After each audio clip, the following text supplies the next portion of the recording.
आम सुंदर हमारे यार लखन को जिया लल के श्याम सुंदर हमारो यार लखन को जिया लल के लखन को जिया लल के लखन को जिया लल के लखन को जिया लल के लखन को जिया लल के श्याम सुंदर.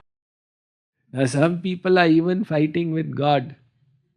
Oh God, why don't you listen to me? I was praying to you that I need my health to improve.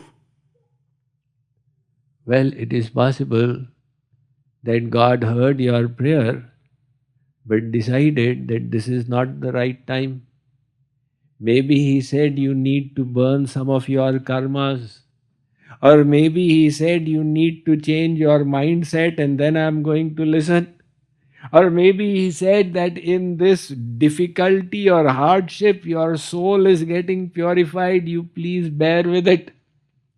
Even the worldly mother, when the child has a boil, she chops it off with a blade or some kind of scissors, etc. Now the child cries, but the mother knows it is best for her. So Sri Krishna says that devotee who neither laments nor rejoices in worldly gain or loss is dear to me. And those who renounce both good and evil actions are very dear to me. So what does this mean? Now he's talking about deeper philosophy. Shubh, Ashubh. One is karma and one is Vikarma. And there's a third. What is the third? Akarma. Sri Krishna has talked about it in chapter 4. Karmanya karmaya pashyeta karmani cha karmaya sabuddhiman manusyeshu sayukta kritsna karma krit. Arjun, those who can see karma in akarma and akarma in karma actually see and are intelligent. Those who can see karma in akarma and akarma in karma. So first of all, understand what is karma and understand what is vikarma. And then we will discuss what is akarma. Karma are the ritualistic duties prescribed in the Vedas as per the Varnashram Dharma. So to do Sandhya Vandan 3 times is karma. To follow the Sutak and the Chaturmas etc. is all karma. These ritualistic duties will promote you to Swarg. They will not result in God realization, they will promote you to Swarg. And Vikarma is the reverse. To do as per your own whims, to break all the rules of the scriptures, to be a slave of your senses and your mind. Some people, this is their style of doing it. So why should I wake up in Brahma Muhurt? I wake up at 9 a.m. in the morning. And after that I have bed tea and a smoke. Then I go to the restroom. And in the restroom I read magazines. So this is Vikarma. So now the scriptures say if you do karma, you'll be promoted to Swarg. If you do Vikarma, you'll be demoted to Narak. If you do a mixture of both, you'll come back to Mrityulok. But how do you attain God? So Sri Krishna says, Arjun, do akarma. What is akarma? Akarma is a synonym for Karma Yog. And what is Karma Yog? Karma Yog means you are working with the mindset that Sri Krishna is the enjoyer of these, the fruits of my works. So your mind is attached to Him. With your body you are doing your works. And with your mind, you have remembrance of God. So your mind is not hankering for fruits. And this Karma Yoga is what Sri Krishna has taught Arjuna all along in the Bhagavad Gita. Sarveshu kaleshu mam anusmara and yudhya cha. Arjun, remember me and carry on working. So keep the mind in me and do your works. That is Karma Yoga. So the Karma Yogi seems to be working, but actually is not getting bound in the consequences because there is no selfishness. Even in the world, if you kill someone, it's a murder. You could be hanged for it. But if this is a soldier in the army and the general has said you have to kill the enemy, and he follows instructions and fires the bullet, does a valiant act, later on he may be felicitated with a medal. Hurry, you killed that person. You need to be hanged. He said, look, I was just following instructions. I had no rag dvesh. Or consider another example. One person has killed another and he is brought to court. The judge says you have committed murder. You should now be hanged or at least life imprisonment. And this convict says, Your Honor, you cannot punish me.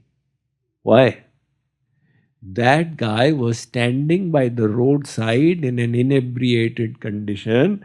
I was driving my car with the proper speed, on the proper side, with my eyes on the road. He suddenly came and fell in front. I had no intention, no carelessness, nothing. If the matter is proved that his mind had no intention or carelessness, he will not be punished. He'll be released. So likewise, the Karma Yogi, now Arjuna was a Karma Yogi, you can say, oh my God, you killed all these people. But the Mahabharata is over and Sri Krishna says, Arjuna did not commit any crime. What? Look at all these dead bodies here. Sri Krishna says, you are blind. You don't see the inside. Arjuna did not even think he has any enemies. His mind is pure. He is just doing his duty. That's all. There is no rag. There is no dvesh. So what Arjuna is doing is a karma. While doing karma, he is actually doing nothing. Yasya naham krito bhavo buddhir yasya na lipyate hatvapi samalokan nahanti nanibadhyate. In the 18th chapter he says, those who don't have the pride of doership, those who are unentangled by the results, even while doing everything, are not entangled in the consequences. So that's why Sri Krishna says, my devotee is neither doing karma nor vikarma, but doing a karma. And finally in this verse he says, those who are full of devotion. Devotion is ever increasing. Prem mein purnima nahi. So the word bhakti man means full of devotion. Now take a look at the moon. It waxes, then it starts waning. That is how the moon behaves. Is that also how love behaves? Of course, in the world, love is there and then it disappears. Love at first sight becomes divorce at first fight. The average statistics reveal that those who fall in love, साथ ही जिएंगे, साथ ही मरेंगे, it takes 4 years for the love to disappear. So that love was Arambha Gurvi and Kshiyanti Kramena. Like the shadow, which is so big in the morning at 9 a.m. and shrinks to nothing at midday. Worldly love is like that. It's like this jackal who in the morning saw his shadow and said, "Oh my God, today I need to eat an elephant." And by midday, his shadow had shrunk. He said, "If I get a few ants, it will be all right." But divine love is different from worldly love. Prema me purnima nahi. It keeps on and on and on increasing. And why so? Because there is no selfishness in it. This selfishness is what breaks love. You did not listen to me. You did not do that for me. And what is the nature of divine love? Where there's a reason for love to break, but it doesn't break. That's true love. Sarvatha dhvansa rahitam satyapi dhvansa karane. Dhvans means explode. Where there is a reason for love to explode, you are doing Sri Krishna Bhakti and Sri Krishna is behaving adversely, and still you carry on. That is true love. Dhvansa rahitam satyapi dhvansa karane. That is the sign of selfless love. Selfish love we have all done. In endless lifetimes, that is all we have done. Anybody can do that, even a dog. You pet the dog and it will wag its tail. But the real love, selfless love, which is not for your sake, but for the sake of the beloved, will never break. And that love goes on and on increasing. So Sri Krishna says, those devotees who are full of love are very dear to me. 18.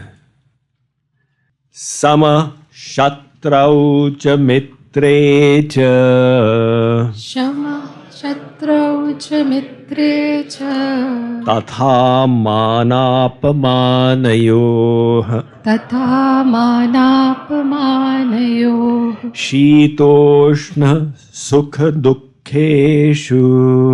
Shitoshna sukha dukkheshu samah sanga vivarjitah. Sama sanga vivarjitah. Translation: those who are alike to friend and foe, equipoised in honor and dishonor, cold and heat, joy and sorrow, and are free from all unfavorable association, are very dear to me. So he says, those who are alike to friend and foe. Now, people in the world will hold all kind of sentiments towards you. There are, somebody estimated that 25% of the people, they like you. 25% of the people can be convinced to like you. 25% of the people veer on the side of disliking you. And 25% of the people are never going to like you. It is the bell curve. Now, if you start worrying on why this person doesn't like me, imagine what will be the state of your mind. It is like that guy who went to a Chinese restaurant near his house. He was up in the hills in Colorado. And he asked the restaurant owner, would you like to buy 1,000,000 frog legs? You know, in Chinese restaurants, they sell frog legs. So he said, would you like to buy 1,000,000 frog legs? The restaurant owner said, 1,000,000? Where will you get 1,000,000 frog legs? He said, outside my house in the lake, there are 1,000,000 frogs. They make so much of sound. So the owner said, why don't you just start with 1 dozen frog legs? Next day, he got 2 frogs. So the owner said, what happened? This guy said there were only 2 frogs, but they were making a lot of noise. I thought there are 1 million frogs. So likewise, people in this world will say all kinds of things. They have the right to say what they like. You have the right to choose not to be upset over it. Your intelligence is tested in not getting upset by what people say. That a person like that, Sri Krishna says, is very dear to him. So then he says, equipoised in honor and dishonor. Just look at the trend in Sri Krishna's statements. He is not saying that my devotees promised honor, kindness, compassion, positivity. He is saying my devotee is one who can take both in stride and remain normal. There is one David Pole who has written the law of the garbage truck. It all started off when he had a taxi driver and the taxi driver was dropping him off and was pulling into the parking when another driver barged in. And not only barged in, he hurled abuses on the taxi driver. And the taxi driver calmly smiled and waved his hand. This David Pole, who was sitting in the taxi, was very impressed that this driver has not even read the Bhagavad Gita. How come he's so calm and peaceful? He asked him, what is the secret of your equipoise? The taxi driver said, some people are like the garbage truck. See, the garbage truck goes around spilling garbage because it has garbage inside of it. So some people are like the garbage truck. If they are spilling garbage on you, it is not about you, it is about them. Now if you get upset with them, then you also have garbage inside of yourself. So he said, this is the law of the garbage truck. People have the right to say and do what they like. You have the right to choose not to be upset. It's like, when Berlin had the wall in between dividing East and West Germany, naturally hatred had developed between the two sides of the Germans. So once the East Germans, they filled drums with garbage and threw it over the wall. And the West Germans, they saw the garbage, they got annoyed. They said, tit for tat. We must fill it with worse garbage. Until a wise man said, there's a better way of doing it.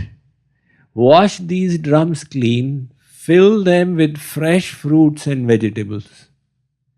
And then they pasted out there, each gives to the other what they have, and they threw it back. So where is wisdom? In spilling garbage on others or in spilling kindness and goodness to others? The Buddha's philosophy is so nice. He says when you think of hurting others, you are hurting yourself.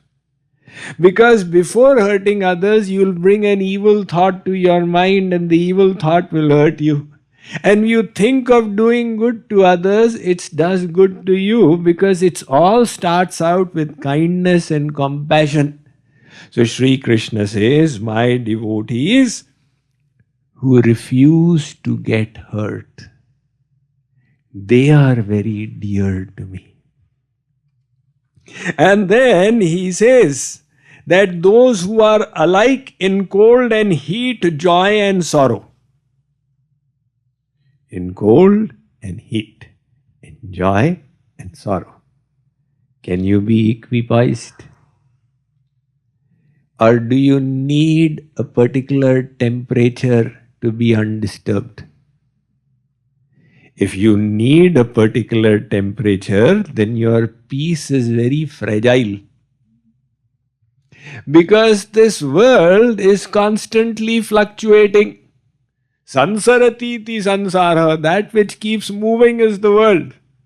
And gacchati jagat, that which keeps walking is also the world. So if your peace hinges on the externals, that peace is worthless. True peace is that which is in spite of adversities. And that is why Sri Krishna has chosen the battleground to speak his Bhagavad Gita. That look, Arjun, this is the worst situation of the material realm, where you are on the battleground. And even there, if you can be at peace, that is what spirituality will teach you. It was the year 1993. One young man came to my lecture, which was in southern Odisha. And after the lecture, he dropped in to meet me and said, Swamiji, I am in the Indian Army. I have come home. I came for your lecture and I loved it. I also want to attain God.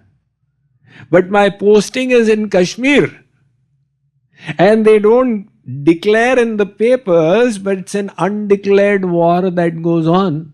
From the Pakistani side, they sit in their trenches and keep firing at us. And from our side, we sit in our trenches and keep firing at them.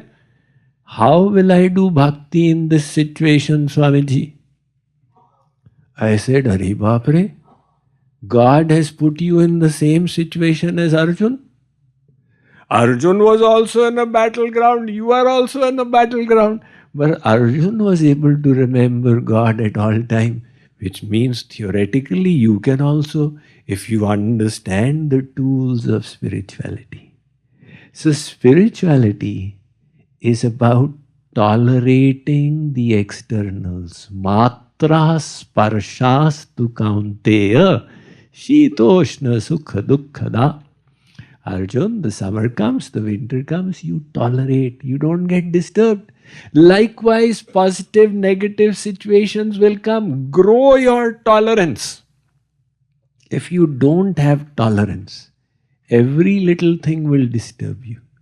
Chaitanya Mahaprabhu said, Tarorapi sahishnona.